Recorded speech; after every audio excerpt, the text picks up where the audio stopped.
to watch out for that. Yeah, you can see this with JIS. Some quick numbers to let you know, our social media following is growing, and then our average monthly users has gone up about 150% in the last 2 years, from on average 5,000 users every month. That means 5,000 people log on to the journal every month. That doesn't mean 5,000, we have 150,000 people who read the journal, but we have 12,000 currently active users who are logging on every month, reading our articles and using the journal as a source. We've created new branding related to this from our 10th anniversary onward that celebrates our diversity, our desire to be inclusive and to celebrate. And then we have a new digital storytelling team that's come together. We're not going to talk a lot about that tonight because it doesn't involve our editorial review process, but let you know that they meet on a regular basis. They have a chat channel, and they're trying to make sure that once an article is published in the journal, that we're actively supporting that author, getting the word out.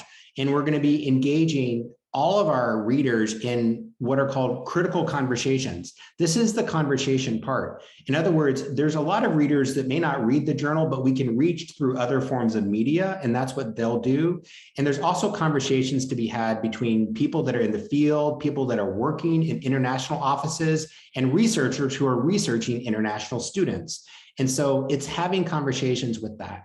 Alska, who's doing a podcast called Global Scholar Stories, is really going to tell the story behind scholars and their work. And she'll be interviewing scholars who publish their work in our journal, which means not just that people can read the article in the journal, they can listen to the story behind that article, not just the findings, but the scholar who wrote that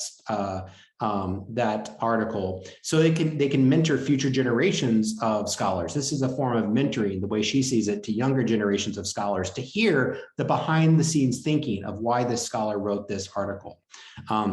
We also are going to have a monthly Global Connections newsletter that Georgie is putting together. This is going to be very intentional in highlighting new voices and being intentional about highlighting the work of the journal. We've added Instagram to our social media, and we do plan to add other platforms. People talk about that all the time.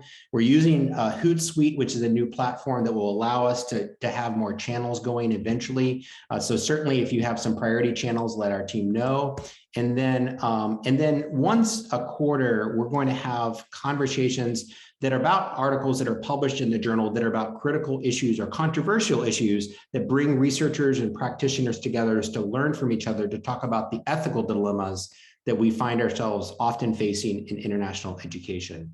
Our digital story team has come up with 4 amazing themes, one for each month. And so you'll see in each of our channels articles, stories, podcast, audio features, conversations related to each of these themes. And so you'll see that through our different channels. Now I just want to make sure that we walk through, that's kind of the bigger picture. And I think the big takeaway so far, I hope you see, is that we're really trying to do something different in our editorial workflow in this, but we're using critical conversations as our guide star in the process, both in terms of the topics that we're going to focus on, but also the emphasis on conversations.